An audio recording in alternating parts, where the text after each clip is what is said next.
ಋಷಿಗಳ ಜ್ಞಾನ ಭಂಡಾರದ ಮಾಂಡುಕ್ಯ ಉಪನಿಷತ್ ನಡೀತಿದೆ. ಮೊದಲನೇ ಶ್ಲೋಕವನ್ನು ನೋಡೋಣ ಈಗ. ಓಮಿತಿ ಏತದಕ್ಷರಂ ಇದಂ ಸರ್ವಂ ತಸ್ಯೋಪವ್ಯಾಖ್ಯಾನಂ ಭೂತಂ ಭವದ್ಭವಿಷ್ಯದಿತಿ ಸರ್ವಂ ಓಂಕಾರ ಏವ ಯಚ್ಚಾನ್ಯತ್ ತ್ರಿಕಾಲಾತೀತಂ ತದಪಿ ಓಂಕಾರ ಏವ. ಇಲ್ಲಿ ಓಂ ಇತಿ ಏತದ್ ಅಂದರೆ ಓಂ ಎನ್ನುವ ಉಚ್ಚಾರಾಂಶ. ಅಕ್ಷರಂ ಅಂದರೆ ಅವಿನಾಶಿ, ಯಾವುದು ಶಾಶ್ವತವಾಗಿ ಉಳಿಯುತ್ತದೆಯೋ ಅದು. ಕ್ಷರ ಎಂದರೆ ನಾಶಪಡಿಸಲಾಗುವಂಥದ್ದು ಮತ್ತು ಅಕ್ಷರ ಎಂದರೆ ನಾಶಗೊಳಿಸಲು ಸಾಧ್ಯವಿಲ್ಲವಿದ್ದಿರುವುದು. ಇದು ಜನನವಿಲ್ಲದ್ದು ಎಂಬ ಅರ್ಥವನ್ನು ನೀಡುತ್ತದೆ. ಏಕೆಂದರೆ ಯಾವುದು ಜನಿಸುವುದೋ ಅದು ಯಾವಾಗಲೊಮ್ಮೆಯಾದರೂ ನಾಶವಾಗಿಯೇ ತೀರುತ್ತದೆ. ಓಂ ಎಂದರೆ ಹುಟ್ಟಿಲ್ಲದ್ದು, ಅಮರವಾದದ್ದು ಮತ್ತು ಸದಾ ಅಸ್ತಿತ್ವದಲ್ಲಿರುವಂಥದ್ದು. ಇದಂ ಸರ್ವಂ ಅಂದರೆ ಇದೇ ಎಲ್ಲವೂ ಆಗಿದೆ. ಅಂದರೆ ಓಂಕಾರದ ವ್ಯಾಪ್ತಿಯಿಂದ ಯಾವುದನ್ನು ಹೊರಹಾಕಲಾಗುವುದಿಲ್ಲ, ಎಲ್ಲವೂ ಅದರ ವ್ಯಾಪ್ತಿಯಲ್ಲಿಯೇ ಇದೆ. ಆ ನಾಶವಿಲ್ಲದ ಅಕ್ಷರವೇ ಎಲ್ಲವೂ ಆಗಿದೆ. ಈ ಹೇಳಿಕೆಯನ್ನು ಅರ್ಥ ಮಾಡಿಕೊಳ್ಳಲು ನಾವಿದನ್ನು ವಿಮರ್ಶಿಸಬೇಕು. ಆದ್ದರಿಂದ ಗುರುಗಳು ತಸ್ಯೋಪವ್ಯಾಖ್ಯಾನಂ ಅಂದರೆ ಇದು ಅಕ್ಷರ ಮತ್ತು ಇದಂ ಸರ್ವಂ ಅಂದರೆ ಏನು ಎಂಬುದನ್ನು ನಿಮಗೆ ಅರ್ಥ ಮಾಡಿಸಲು ನಾನಿದಕ್ಕೆ ವ್ಯಾಖ್ಯಾನವನ್ನು ನೀಡುತ್ತಿದ್ದೇನೆ ಎನ್ನುತ್ತಾರೆ. ಭೂತಂ ಭವದ್ಭವಿಷ್ಯದಿತಿ ಅಂದರೆ ಇದೆಲ್ಲವೂ ಭೂತ, ವರ್ತಮಾನ ಮತ್ತು ಭವಿಷ್ಯತ್ತು, ಹಿಂದೆ ಇದ್ದದ್ದು, ಈಗ ಇರುವ ಮತ್ತು ಮುಂದೆ ಬರಲಿರುವ ಎಲ್ಲವೂ ಅಂತ ಅರ್ಥ. ಸರ್ವಂ ಓಂಕಾರ ಏವ ಅಂದರೆ ಇದೆಲ್ಲವೂ ಓಂ ಮಾತ್ರವೇ. ಓಂ ಎನ್ನುವ ಈ ಸರ್ವೋಚ್ಚ ಧ್ವನಿ ಮಾತ್ರವೇ ಹಿಂದೆಯೂ ಇತ್ತು, ಈಗಲೂ ಇದೆ ಮತ್ತು ಮುಂದೆಯೂ ಇರುತ್ತದೆ. ಇದೇ ಓಂ ಆಗಿದೆ ಮತ್ತಿದು ಈ ಉಪನಿಷತ್ತಿನ ಚರ್ಚೆಯ ವಿಷಯವಾಗಿದೆ. ಹಾಗಾಗಿ ಓಂ ಎಂಬುದೇ ಕಾಲ, ಭೂತ, ವರ್ತಮಾನ ಮತ್ತು ಭವಿಷ್ಯತ್ ಕಾಲವಾಗಿದೆ. ಇಲ್ಲಿ ಗಮನಿಸಬೇಕಾದ ಆಸಕ್ತಿದಾಯಕ ಸಂಗತಿಯೊಂದಿದೆ. ಮಾನವನ ಮನಸ್ಸಿಗೆ ಸಂಬಂಧಿಸಿದಂತೆ ಭೂತಕಾಲವು ಕೇವಲ ನೆನಪಿನ ರೂಪದಲ್ಲಿ ಮಾತ್ರ ಅಸ್ತಿತ್ವದಲ್ಲಿರುತ್ತದೆ, ವಾಸ್ತವದಲ್ಲಿ ಅಸ್ತಿತ್ವದಲ್ಲಿ ಇರುವುದಿಲ್ಲ. ನಿನ್ನೆ ನಾನು ಇಂತಿಂಥ ಕೆಲಸವನ್ನು ಮಾಡಿದೆ ಎಂದು ನೀವು ಹೇಳುವಾಗ ಆ ಕಾರ್ಯವು ಮುಗಿದು ಹೋಗಿರುತ್ತದೆ. ಅದರಲ್ಲಿ ಇನ್ನೇನು ಉಳಿದಿರುವುದಿಲ್ಲ. ನಾನು ನೋಡುತ್ತಿರುವುದೆಲ್ಲ ಪ್ರಸ್ತುತದಲ್ಲಿರುವ ವಾಸ್ತವವನ್ನು ಮಾತ್ರ. ಭವಿಷ್ಯವನ್ನು ನಾನು ನೋಡಲಾಗುವುದಿಲ್ಲ, ಕೇವಲ ಊಹಿಸಬಲ್ಲೆ. ಇದೇ ಮಾನವನ ಮನಸ್ಸಿನ ಮಿತಿ. ಈ ಮನಸ್ಸು ಏಕಕಾಲಕ್ಕೆ ಭೂತ, ವರ್ತಮಾನ ಮತ್ತು ಭವಿಷ್ಯದಲ್ಲಿ ಬದುಕಲು ಸಾಧ್ಯವಿಲ್ಲ. ಅದು ಹಿಂದಿನದನ್ನು ಯೋಚಿಸಬಹುದು, ಆದರೆ ಹಿಂದಿನದನ್ನು ಯೋಚಿಸುವುದೆಂದರೆ ಭೂತಕಾಲದಲ್ಲಿ ಬದುಕುವುದು ಎಂದಲ್ಲ. ಇದು ಕೇವಲ ಮಾನಸಿಕ ಪ್ರಕ್ರಿಯೆ, ಒಂದು ಸ್ಮರಣೆ ಅಷ್ಟೇ. ಇಲ್ಲಿ ನೋಡಿ, ನಾವು ಬದುಕೋದು ಯಾವಾಗಲೂ ವರ್ತಮಾನದಲ್ಲಿ ಮಾತ್ರ. ನಮ್ಮ ನೆನಪುಗಳು ಅಲ್ವಾ, ನಮ್ಮ ಮನಸ್ಸು ಹಿಂದಿನದ್ದನ್ನು ಯೋಚಿಸುತ್ತೆ, ಮುಂದಿನದ್ದನ್ನು ಯೋಚಿಸುತ್ತೆ. ಬಿಟ್ಟರೆ ನಾವಿರೋದು ಯಾವಾಗಲೂ ವರ್ತಮಾನದಲ್ಲಿ. ಮುಂದೆ ಹೋಗೋಣ. ಒಬ್ಬನಿಗೆ ಖಚಿತವಾಗಿರುವ ಏಕೈಕ ವಿಷಯವೆಂದರೆ ಅದು ವರ್ತಮಾನ ಮಾತ್ರವೇ. ಭವಿಷ್ಯದ ಬಗ್ಗೆ ಯಾರಿಗೂ ಖಚಿತತೆ ಇರುವುದಿಲ್ಲ, ಏಕೆಂದರೆ ಅದು ಕೇವಲ ಊಹಾಪೋಹವಾಗಿರುತ್ತದೆ. ಭೂತಕಾಲವನ್ನಾಧರಿಸಿ ವರ್ತಮಾನವನ್ನು ಭವಿಷ್ಯದಲ್ಲಿ ಹೇಗಿರಬಹುದು ಎಂಬುದರ ಕುರಿತು ಒಬ್ಬನು ಊಹಿಸಿ ಇದು ಹೀಗಾಗಿರಬಹುದು ಎಂದು ಹೇಳಬಹುದು. ಅದು ಹಾಗೇ ಆಗಬಹುದು ಅಥವಾ ಆಗದೆಯೂ ಇರಬಹುದು. ಮನುಷ್ಯನು ಅನುಭವಿಸಬಹುದಾದ ಏಕೈಕ ಖಚಿತತೆ ಎಂದರೆ ವರ್ತಮಾನ ಮಾತ್ರ. ಅನುಕ್ಷಣವೂ ವರ್ತಮಾನದ ಪ್ರತಿಯೊಂದು ಕ್ಷಣವೂ ಭೂತಕಾಲಕ್ಕೆ ಹೋಗುತ್ತಿರುತ್ತದೆ. ಒಬ್ಬನು ನಾನು ಏನನ್ನೋ ಯೋಚಿಸ ಹೊರಟಿದ್ದೇನೆ ಎನ್ನುತ್ತಾನೆ. ಅವನು ಅದರ ಬಗ್ಗೆ ಯೋಚಿಸಿದ ತಕ್ಷಣವೇ ಅವನದನ್ನು ತನ್ನ ಸ್ಮರಣೆಯಲ್ಲಿ ಸಂಗ್ರಹಿಸುತ್ತಾನೆ. ಆಗ ಅದು ಭೂತಕಾಲಕ್ಕೆ ಹೋಗಿಬಿಡುತ್ತದೆ. ನಾವೆಲ್ಲರೂ ವರ್ತಮಾನದ ಮೂಲಕ ಭವಿಷ್ಯದೊಳಗೆ ಹಾದು ಹೋಗುವ ಭೂತಕಾಲದ ಹರಿವಿನಲ್ಲಿ ಬದುಕುತ್ತಿದ್ದೇವೆ. ಇದು ನಾವು ಬದುಕುವ ರೀತಿ ಮತ್ತು ನಮಗೆ ಭರವಸೆಯನ್ನು ನೀಡುವುದು ಇದೆ. ಇಲ್ಲಿ ಒಂದು ವಿಚಾರವನ್ನು ನೋಡೋದಿದ್ದರೆ, ನಮ್ಮ ದೇಹ ಅಂತ ತಗೊಂಡ್ರೆ ಅದು ಯಾವಾಗಲೂ ವರ್ತಮಾನದಲ್ಲೇ ಇರುತ್ತೆ, ಅಥವಾ ಪ್ರತಿಯೊಂದು ವಸ್ತು ವರ್ತಮಾನದಲ್ಲೇ ಇರುತ್ತೆ. ನಾವು ಆಡೋ ಮಾತು, ಈಗ ಮಾತಾಡ್ತಿದ್ದೀವಿ ಅಂದರೆ ಇದು ವರ್ತಮಾನದಲ್ಲೇ ಇರುತ್ತೆ. ನಿನ್ನೆನೂ ನಾವು ಮಾತಾಡಿದ್ವಿ ಅಲ್ವಾ, ನಿನ್ನೆನೂ ಆ ವಸ್ತು ಇತ್ತು, ಆದರೆ ಅದು ಇದ್ದಾಗ ನಿನ್ನೆ ವರ್ತಮಾನವೇ ಆಗಿತ್ತು ಅಲ್ವಾ, ನಿನ್ನೆ ವರ್ತಮಾನದಲ್ಲೇ ಇತ್ತು. ಹಾಗಾದರೆ ಈ ನಿನ್ನೆ ಮತ್ತು ನಾಳೆ, ಈ ಭೂತ ಮತ್ತು ಭವಿಷ್ಯತ್ಗಳು ಎಲ್ಲಿದೆ? ನಮ್ಮ ಮನಸ್ಸಿನಲ್ಲಿ ಮಾತ್ರ ಇದೆ. ನಮ್ಮ ಕೇವಲ ಮನಸ್ಸು ಮಾತ್ರವೇ ವರ್ತಮಾನ ಮತ್ತು ಭವಿಷ್ಯವನ್ನು ಕಲ್ಪಿಸ್ಕೊಳ್ಳುತ್ತೆ. ಅದು ನಿಜದಲ್ಲಿ ಇಲ್ಲ, ಯಾವಾಗಲೂ ವರ್ತಮಾನ ಮಾತ್ರ ಇರೋದು. ಮನಸ್ಸು ಆದರೆ ನೆನಪುಗಳ ಸಹಾಯದಿಂದ ನಿನ್ನೆ ಅದು ಆಗಿತ್ತಲ್ಲ, ಹಂಗಾಗಿತ್ತಲ್ಲ, ಅದು ನಿನ್ನೆ ಅಲ್ವಾ, ಅದಕ್ಕಾಗಿ ಅದು ಭೂತಕಾಲ ಅಂತ.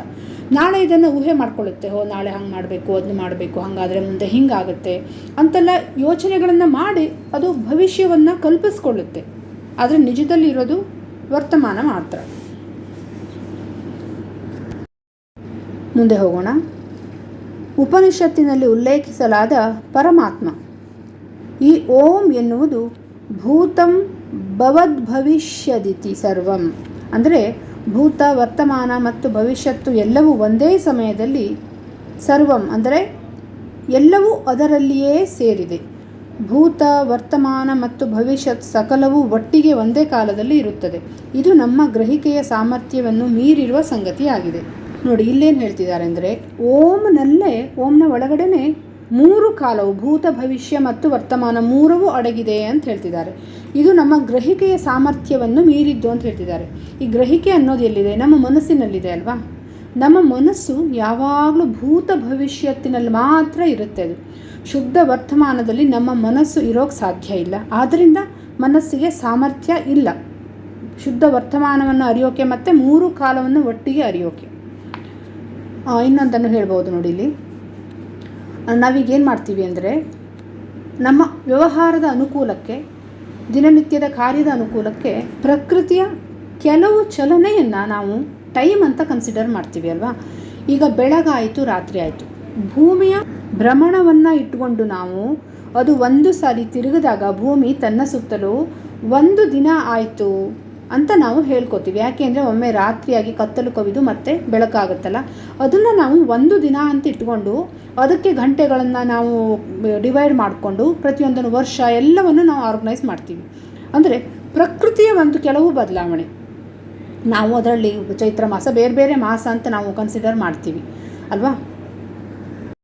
ಇದನ್ನು ನಾವು ಟೈಮ್ ಕಳೀತಾ ಇದೆ ಅನ್ನೋದಕ್ಕಿಂತ ಪ್ರಕೃತಿಯ ಅದು ಪರಿವರ್ತನೆ ಅಂತ ಹೇಳ್ಬೋದು. ಹೆಂಗೆ ನಾವು ಕಣ್ಣನ್ನು ಮಿಟುಕಿಸ್ತಾ ಇರ್ತೀವಿ ಅಲ್ವಾ, ಕ್ಷಣ ಕ್ಷಣಕ್ಕೂ ಕಣ್ಣು ಮಿಟುಕಿಸ್ತಾ ಇರ್ತೀವಿ.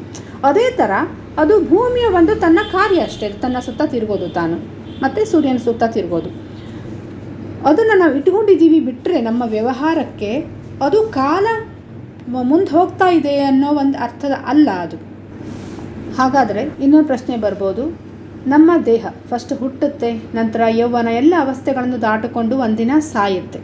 ನಮಗನ್ಸುತ್ತೆ ಮೊದಲು ನಾನು ಹಾಗಿದ್ದೆ, ನಂತರ ಮುದುಕನಾಗಿ ಸತ್ತೆ ಅಂದಾಗ ಕಾಲ ಚಲಿಸ್ತಾ ಇದೆಯಾ? ಹಾಗಾದರೆ ಚಲಿಸಲೇಬೇಕಲ್ಲ ಅಂತ.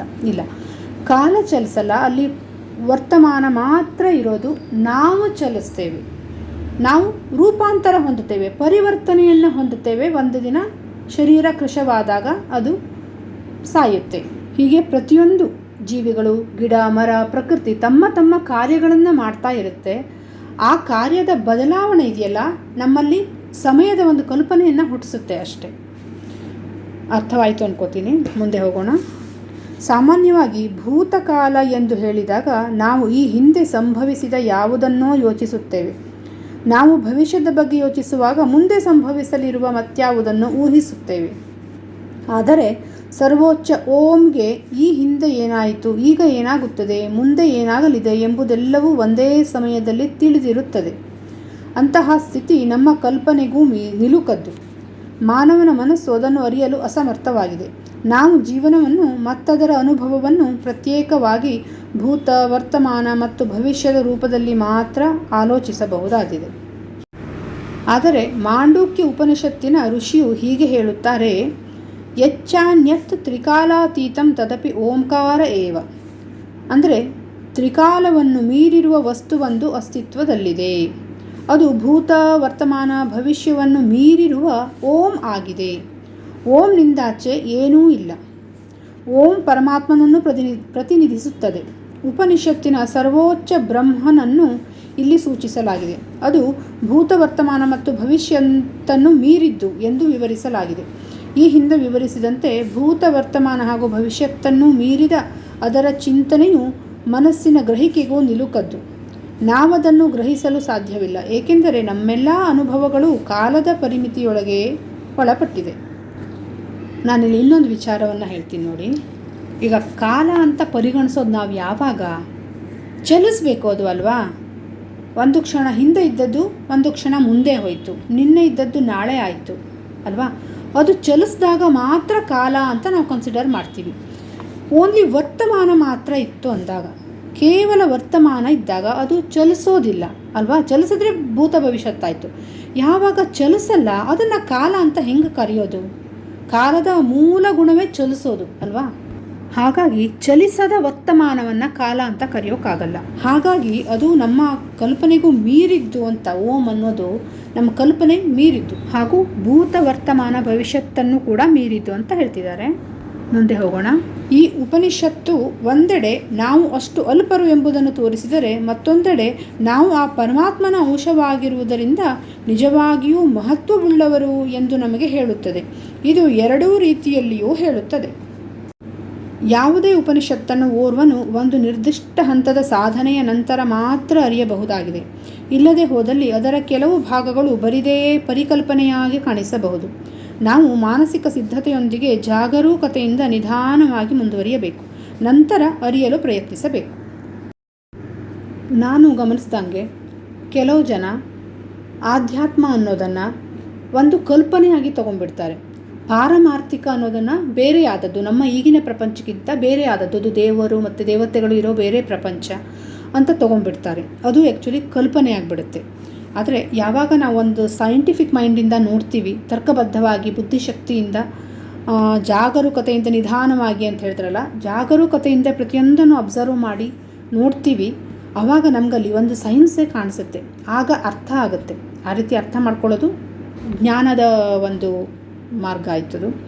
ಇವ್ರು ಹೇಳ್ದಂಗೆ ಸಾಧನೆಯ ಮೂಲಕ ಕೂಡ ಅರ್ಥ ಮಾಡ್ಕೋಬೋದು ಅಂತಿದ್ದಾರೆ. ಅಂದರೆ ಧ್ಯಾನವನ್ನು ಮಾಡಿ ಅದರಲ್ಲಿ ಸಾಧನೆಯನ್ನು ಮಾಡ್ತಾ ಮಾಡ್ತಾ ಮಾಡ್ತಾ ಸಮಾಧಿ ಹೀಗೆಲ್ಲ ತಲುಪಿದಾಗ ನಮಗೆ ಕ್ಲಿಯರಾಗಿ ಗೊತ್ತಾಗುತ್ತೆ. ಅದು ಕೂಡ ಒಂದು ಮಾರ್ಗ. ಆ ರೀತಿ ಹೋದರೆ ಮಾತ್ರ ಸತ್ಯ ಅನ್ನೋದು ಏನು ಅಥವಾ ಕಾಲದ ಬಗ್ಗೆ ಇದೇನು ಅನ್ನೋದು ಗೊತ್ತಾಗುತ್ತೆ. ಇಲ್ಲ ಅಂದರೆ ಆಧ್ಯಾತ್ಮದ ಪೂರ್ತಿ ಒಂದು ಕಥಾರೂಪವಾಗಿ, ಒಂದು ಕಲ್ಪನೆಯ ರೂಪವಾಗಿ ಉಳ್ಕೊಂಡ್ಬಿಡುತ್ತೆ. ಮುಂದೆ ಹೋಗೋಣ. ನಂತರ ಋಷಿಯು ಮೊದಲು ಹೇಳಿದ್ದನ್ನೇ ದೃಢಪಡಿಸುತ್ತಾರೆ. ಶ್ಲೋಕ 2. ಸರ್ವಂ ಹೇತದ್ ಬ್ರಹ್ಮ ಆಯಂ ಆತ್ಮ ಬ್ರಹ್ಮ ಸೋಯಂ ಆತ್ಮ ಚತುಷ್ಪಾತ್. ಇಲ್ಲಿ ಸರ್ವಂ ಹೇತದ್ ಬ್ರಹ್ಮ ಅಂದರೆ ಇದೆಲ್ಲವೂ ವಾಸ್ತವವಾಗಿ ಬ್ರಹ್ಮವೇ, ಬ್ರಹ್ಮವಲ್ಲದ್ದು ಯಾವುದೂ ಇಲ್ಲ. ಯಾವುದೇ ವಸ್ತುವನ್ನು ಹೊರತೆಗೆದು ಇದು ಬ್ರಹ್ಮವಲ್ಲ, ಇದು ಬ್ರಹ್ಮದಿಂದ ಪ್ರತ್ಯೇಕವಾಗಿದೆ ಎಂದು ಹೇಳಲು ಸಾಧ್ಯವಿಲ್ಲ. ಏಕೆಂದರೆ ಭೂತ ವರ್ತಮಾನ ಭವಿಷ್ಯವೆಲ್ಲವೂ ಜೊತೆಗೆ ಯಾವುದೆಲ್ಲ ಭೂತ ವರ್ತಮಾನ ಮತ್ತು ಭವಿಷ್ಯವನ್ನು ಮೀರಿರುವುದೋ ಅವೆಲ್ಲವೂ ಅದರಲ್ಲಿ ಅಂತರ್ಗತವಾಗಿದೆ. ಇಲ್ಲಿ ಓಂ ಎಂದು ವ್ಯಕ್ತಪಡಿಸುವ ಈ ಪರಮಾತ್ಮನಲ್ಲಿಯೇ ಎಲ್ಲವೂ ಇದೆ. ಅಂದರೆ ಎಲ್ಲಿ ಹೇಳೋದು, ಭೂತ ಭವಿಷ್ಯ ವರ್ತಮಾನವೂ ಅದರೊಳಗಡೆ ಅಡಗಿದೆ. ಅವುಗಳನ್ನು ಮೀರಿದ್ದು, ಮೂರನ್ನು ಮೀರಿದ್ದು ಕೂಡ ಅದರಲ್ಲೇ ಅಂತರ್ಗತವಾಗಿದೆ ಅಂತ ಹೇಳ್ತಿದ್ದಾರೆ ಓಂನಲ್ಲಿ. ಮುಂದಿನ ವಾಕ್ಯವು ಮಹಾವಾಕ್ಯಗಳಲ್ಲಿ ಒಂದಾಗಿದ್ದು ಇದನ್ನು ವಿವಿಧ ರೀತಿಯಲ್ಲಿ ಅರ್ಥೈಸಲಾಗುತ್ತದೆ. ಆಯಂ ಆತ್ಮ ಬ್ರಹ್ಮ ಅಂದರೆ ಈ ಸ್ವರೂಪವೇ ಬ್ರಹ್ಮ. ಸ್ವರೂಪವನ್ನು ಪರಿಮಿತಿಗೊಳಲ್ಪಟ್ಟಿರುವ ಸ್ವರೂಪ ಎಂದು ಅರ್ಥೈಸಬಾರದು. ಈ ಸ್ವರೂಪ ಎಂದರೆ ಆತ್ಮವು ಅಮೂರ್ತವಾದ ಯಾವುದೋ ಅಲ್ಲ, ಇದೇ ನಿಜವಾದ ಚೈತನ್ಯ ಪ್ರಜ್ಞೆ. ಇಲ್ಲಿ ನಾವು ತನ್ನದೇ ಆದ ಬುದ್ಧಿವಂತಿಕೆಯನ್ನು ಹೊಂದಿಲ್ಲದ ರಾಸಾಯನಿಕ ಶಕ್ತಿ ಅಥವಾ ಪರಮಾಣು ಶಕ್ತಿಯಂತಹ ಶಕ್ತಿಯ ಕುರಿತು ಮಾತನಾಡುತ್ತಿಲ್ಲ.